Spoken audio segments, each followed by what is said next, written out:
சாம்பார் பார்த்திங்கன்னா ரெடி ஆகிடுச்சு. சாம்பாரில் பார்த்திங்கன்னா மாங்காய், வாழைக்காய், முருங்கைக்காய் போட்டு பண்ணியிருக்கோம். சர்வ் பண்ண ரெடி ஆகிடுச்சு. டேஸ்டியான சாம்பார், ரொம்ப டேஸ்ட்டாக இருந்துச்சு சாம்பார். வாழைக்காய் பார்த்திங்கன்னா அந்த வாழைக்காவும் நல்ல டேஸ்ட்டாக இருந்தது. முருங்கைக்காய், வாழைக்காய், மாங்காய் போட்ட சாம்பார் கண்டிப்பாக வீட்டில் ட்ரை பண்ணி பாருங்கள். டேஸ்ட்டாக இருந்துச்சு. நார்மலாக நம்ம ஒரு காய் மட்டும்தான் போட்டு பண்ணுவோம். இதில் வந்து 3 காய் சேர்த்து பண்ணியிருக்கிறதுனால டேஸ்ட்டாக இருந்தது.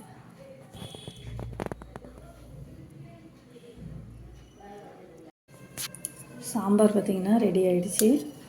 சாம்பாரில் பார்த்திங்கன்னா மாங்காய், வாழைக்காய், முருங்கைக்காய் போட்டு பண்ணியிருக்கோம். சர்வ் பண்ண ரெடி ஆகிடுச்சு. டேஸ்டியான சாம்பார், ரொம்ப டேஸ்ட்டாக இருந்துச்சு சாம்பார். வாழைக்காய் பார்த்திங்கன்னா அந்த வாழைக்காவும் நல்ல டேஸ்ட்டாக இருந்தது. முருங்கைக்காய், வாழைக்காய், மாங்காய் போட்ட சாம்பார் கண்டிப்பாக வீட்டில் ட்ரை பண்ணி பாருங்கள். டேஸ்ட்டாக இருந்துச்சு. நார்மலாக நம்ம ஒரு காய் மட்டும்தான் போட்டு பண்ணுவோம். இதில் வந்து 3 காய் சேர்த்து பண்ணியிருக்கிறதுனால டேஸ்ட்டாக இருந்தது.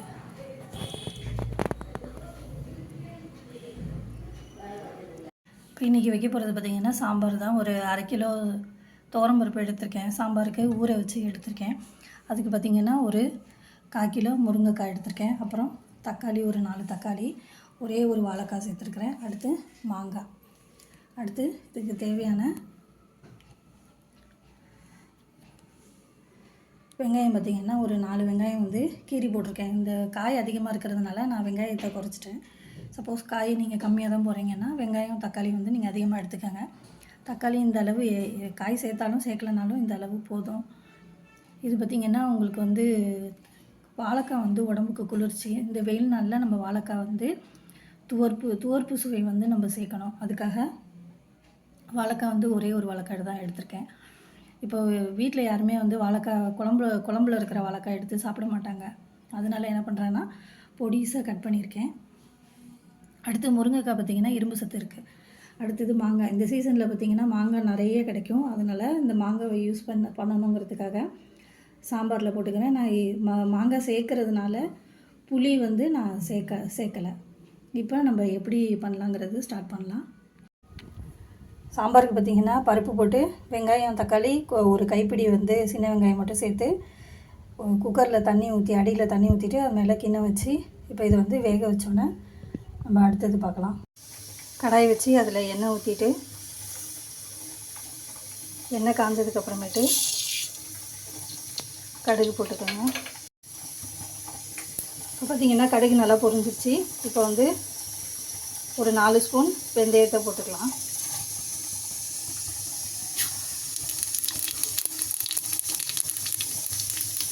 அடுத்து சீரகம் போட்டுட்டு அதுக்கப்புறம் வெந்தயம் வந்து ஒரு 1/2 ஸ்பூன் வெந்தயம்.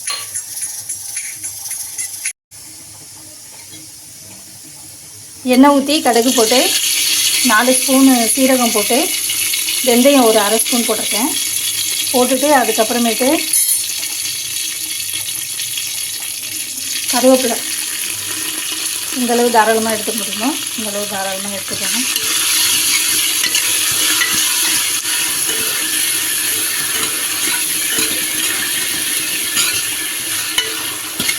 சீரகம் வந்து 4 ஸ்பூன் தாராளமாக எடுத்துக்கோங்க. 1/2 ஸ்பூன் வெந்தயம் எடுத்துக்கோங்க. இந்த வெந்தயமும் சீரகமும் தான் அந்த சாம்பாருக்கு டேஸ்ட்டு கொடுக்கும். இப்போ எல்லாமே நல்லா பொரிஞ்சிருச்சு. பொரிஞ்சதுக்கப்புறமேட்டு முருங்கைக்காய் எடுத்து வச்சுருக்கோம் இல்லையா, முருங்கைக்காய் சேர்த்துக்கலாம். முருங்கைக்காய் சேர்த்துட்டு அடுத்தது பார்த்திங்கன்னா வாழைக்காவும் மாங்காவும் சேர்த்துக்கலாம். உங்களுக்கு வந்து புளிப்பு வந்து கம்மியாக வேணும் அப்படின்னா நீங்கள் 2 துண்டு மட்டும் மாங்காய் சேர்த்துக்கோங்க. இல்லை நாங்கள் புளிப்பு இருந்தால் எங்களுக்கு டேஸ்ட்டாக இருக்கும், நல்லா சாப்பிடுவோம் அப்படின்னா நீங்கள் அப்படியே முழு மாங்காவையும் அப்படியே சேர்த்துக்கலாம். மாங்காவை கடைசியில் கூட நீங்கள் சேர்க்கலாம். சேர்த்துட்டு இதில் பார்த்திங்கன்னா உப்பு எடுத்து வச்சுருக்கிறேன். கல்லுப்பு சேர்த்துக்கோங்க. முடிஞ்ச அளவுக்கு எந்த அளவு கல்லுப்பு சேர்க்கணுமோ அந்த அளவு கல்லுப்பு சேர்த்துக்கோங்க. சேர்த்துட்டு இது கிளறலாம். கிளறி விட்டுட்டு அதுக்கப்புறம் ஒரு டம்ளர் தண்ணி ஊற்றணும். இப்போ எல்லாத்தையுமே நல்லா மிக்ஸ் பண்ணிட்டோம். மிக்ஸ் பண்ணதுக்கப்புறமேட்டு மஞ்சள்தூள் எடுத்து வச்சுருக்கேன். மஞ்சள்தூள் கொஞ்சம் சேர்த்துக்கலாம்.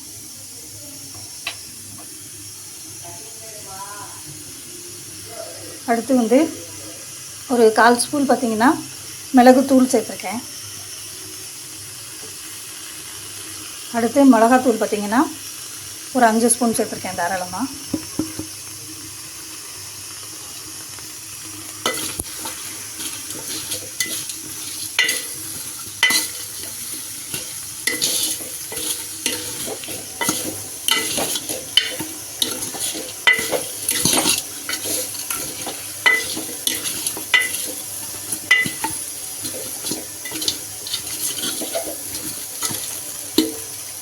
இப்போ அது இப்போ நம்ம நல்லா கிளறிட்டோம். கிளறினதுக்கப்புறமேட்டு இதில் வந்து தண்ணி சேர்த்துக்கலாம்.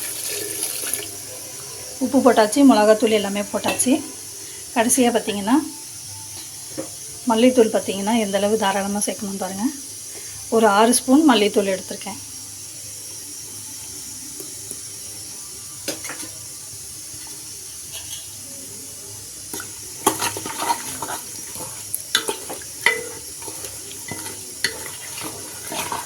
கல்லுப்பு வந்து உடம்புக்கு ரொம்ப நல்லது. நம்ம சால்ட்டை விட, நைஸ் உப்பை விட கல்லுப்பு பார்த்திங்கன்னா அவ்வளோ சத்து இருக்குது அதில். அதனால் முடிஞ்ச அளவுக்கு காயிலையுமே வந்து எந்தளவு கல்லுப்பு சேர்த்துக்க முடியுமோ அந்தளவு சேர்த்துக்கங்க. பருப்பு பார்த்திங்கன்னா நல்லா வெந்து வந்துருச்சு. தக்காளி, பருப்பு எல்லாமே இப்போ வந்து அதை மசிச்சு எடுத்துக்கலாம். பருப்பு பார்த்திங்கன்னா நல்லா மசிஞ்சிருச்சு. ஸோ இது வந்து காயோடு சேர்த்துக்கலாம். சாம்பாரை பொறுத்த வரைக்கும் பார்த்திங்கன்னா காய் எல்லாமே நல்லா ஒரு பாதி இது வெந்திருக்கும். இப்போ வந்து வேக வச்ச பருப்பு தனியாக வேக வச்சோம் இல்லையா, வெங்காயம் தக்காளி போட்டு, அந்த பருப்பை வந்து சேர்த்துக்கலாம். இப்போ பார்த்திங்கன்னா சாம்பார் பருப்பு வேக வச்ச பருப்பை கலந்து தண்ணி கொஞ்சம் நிறையாவே தண்ணி நிறைய ஊற்றி இந்த மாதிரி தண்ணியாக கொதிக்கணும். அது கொதித்து இந்த தண்ணி சுண்டினதுக்கப்புறமேட்டு கொத்தமல்லியும் பெருங்காயமும் சேர்த்துக்கலாம். இதில் பார்த்திங்கன்னா கட்டி பெருங்காயம் சேர்க்குறீங்கன்னா எண்ணெய் கடுகெல்லாம் போடுறோம் இல்லையா, அப்பயே போட்டுருங்க. இது தூள் பெருங்காயங்கிறதுனால நம்ம இந்த கடைசியாக இறக்க போகிற நேரத்தில் சேர்த்துக்கலாம். இப்போ சாம்பார் நல்லா கொதிக்குது. இதில் வந்து கொத்தமல்லி கொஞ்சம் சேர்த்துட்டு அவ்வளோதான், சாம்பார் ரெடி ஆகிடுச்சு. டேஸ்டியான சாம்பார். சாப்பிட எல்லோரும் வாங்க. கண்டிப்பாக சப்ஸ்கிரைப் பண்ணுங்கள். தேங்க்ஸ் ஃபார் வாட்சிங். சாம்பார் பார்த்திங்கன்னா மாங்காய், முருங்கைக்காய், வாழைக்காய் போட்டு பண்ணது. செம்ம டேஸ்ட்டாக இருந்துச்சு. வீட்டில் ட்ரை பண்ணி பாருங்கள். எப்படி இருக்குங்கிறத எனக்கு சொல்லுங்கள்.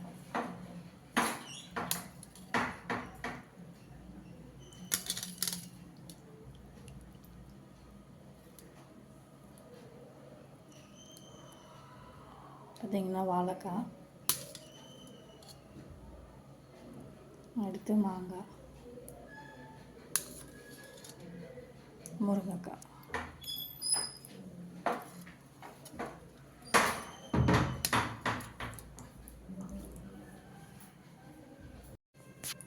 சாம்பார் பார்த்திங்கன்னா ரெடி ஆகிடுச்சு.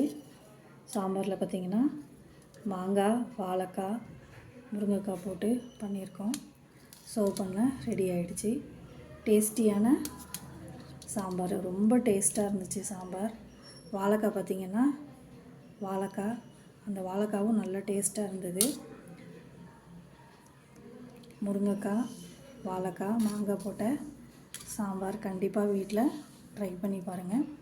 டேஸ்ட்டாக இருந்துச்சு.